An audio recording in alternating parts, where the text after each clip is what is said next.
Hello Claire, it's Scott. I am very pleased to see that you've been making videos regularly on YouTube the past few weeks. I know it won't last forever because you'll have a little nipper to take care of very soon.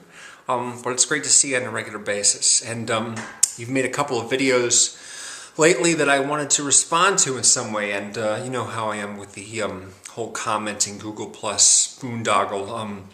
So I thought I'd just make you a video.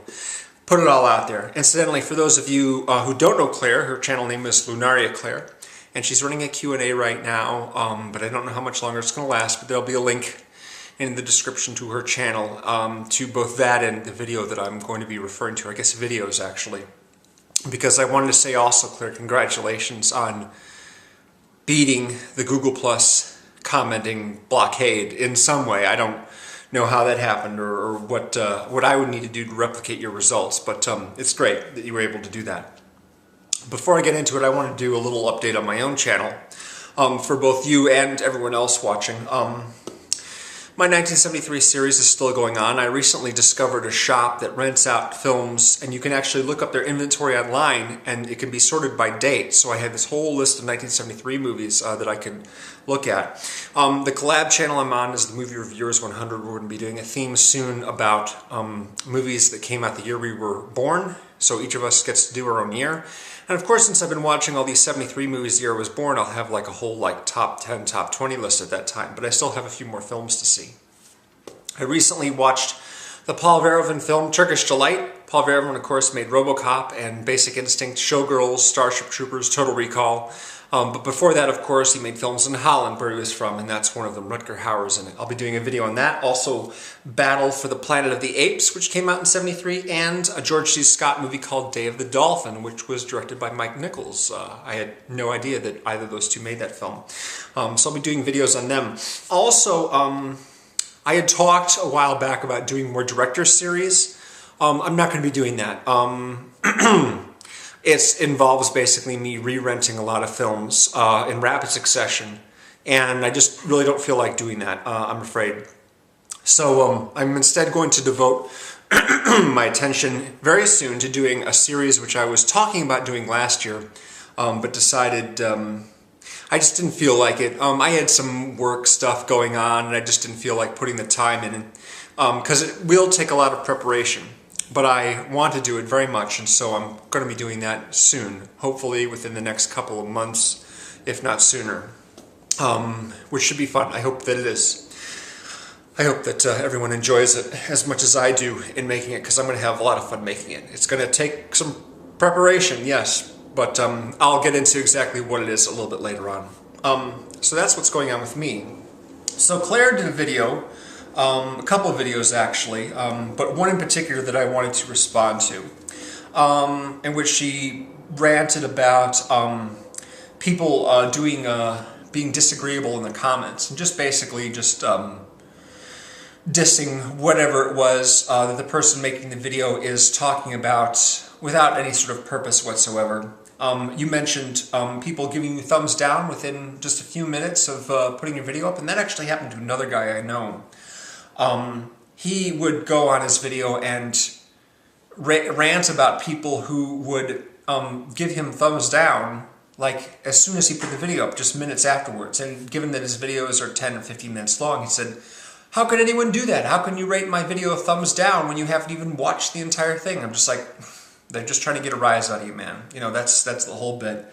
The only way to deal with those people is just to ignore them. He had a hard time doing that. He really wanted to communicate with people and share his preferences, you know, and the things that he liked and things like that. And he just got on the wrong side of a couple people, I guess, and so they made his life pretty miserable. Now whenever he posts videos, he doesn't show his face.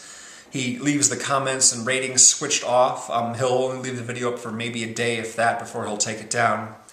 I know he still wants to do it. He's been hassled too much, and I guess he just couldn't take it anymore. So he is not really a presence here anymore.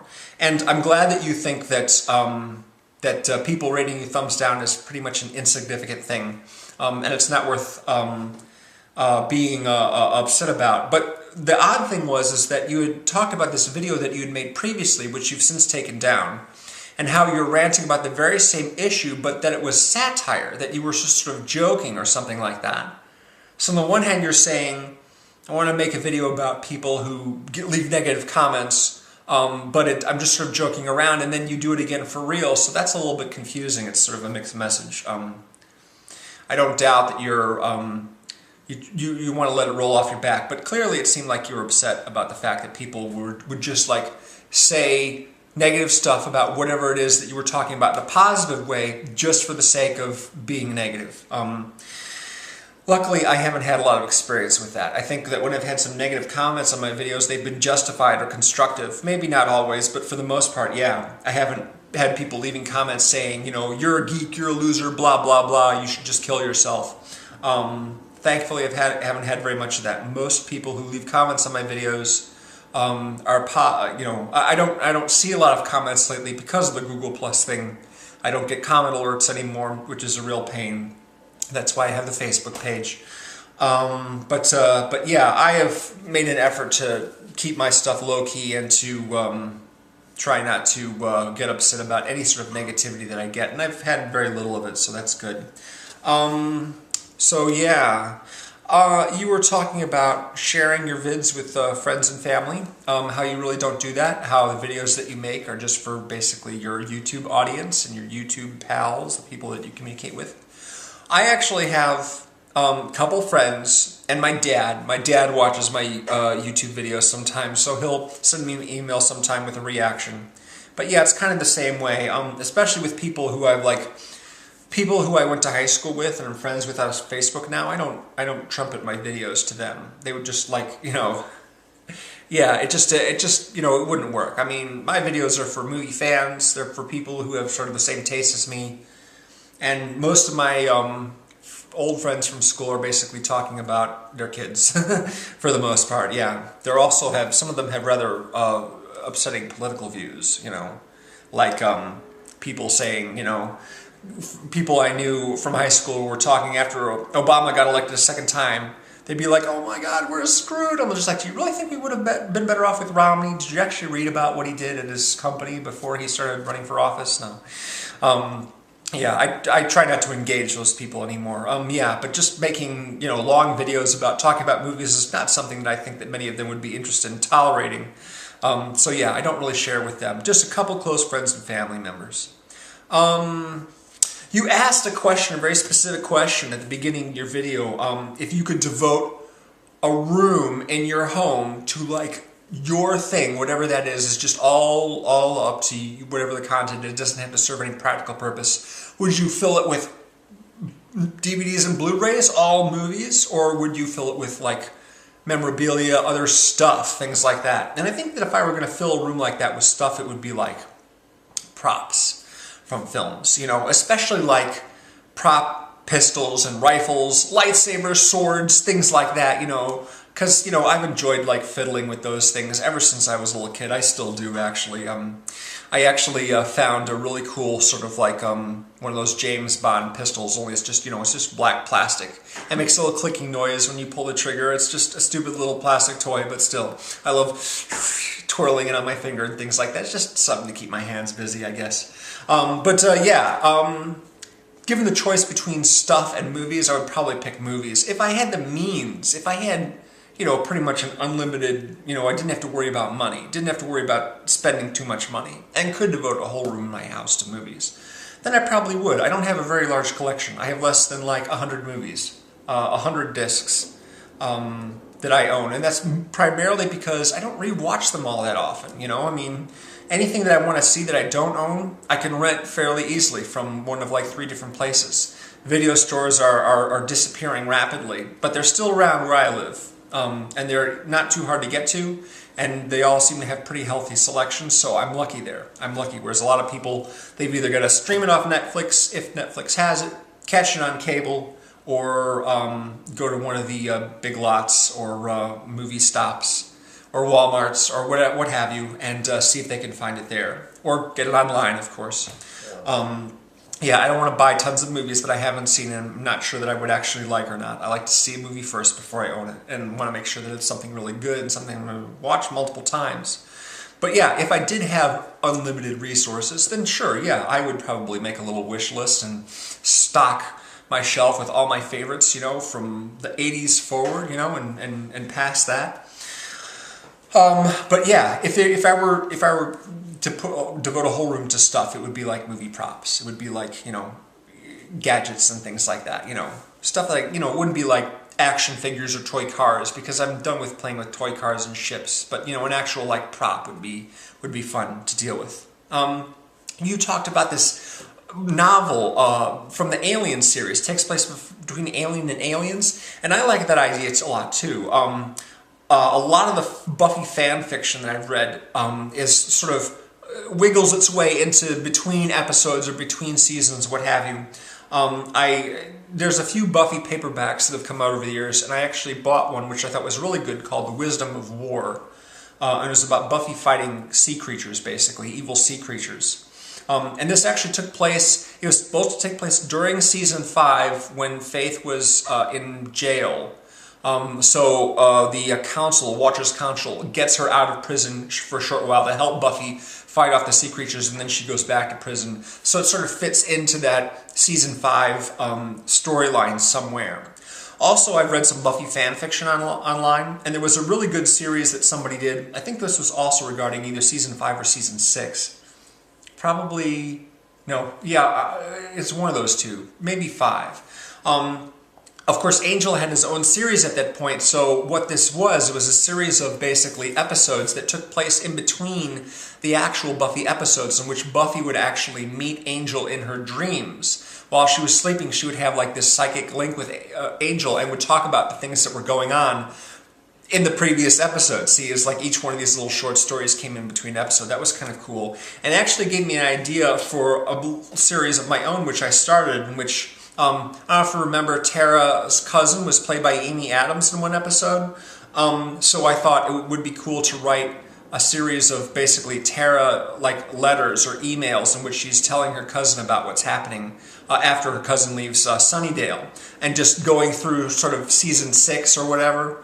And the troubles that she has with Willow, that kind of thing, and basically like, because you don't really see Tara in the show talking with people about her issues with Willow, not even with Buffy or Dawn or anybody like that, you know. She's got other friends that we don't meet outside of the Scooby Gang. But yeah, so I just sort of, I wrote a few like, these are messages from Tara to her cousin, her Amy Adams cousin, talking about what's been happening and the trouble that she's going through. I did a few of those, not a lot. I had sort of a plan for an overall thing like that. But Tara was like pretty much my favorite character on Buffy, so I thought she would be fun to write. You were talking about Miyazaki and the subtitles versus dubbing and what have you.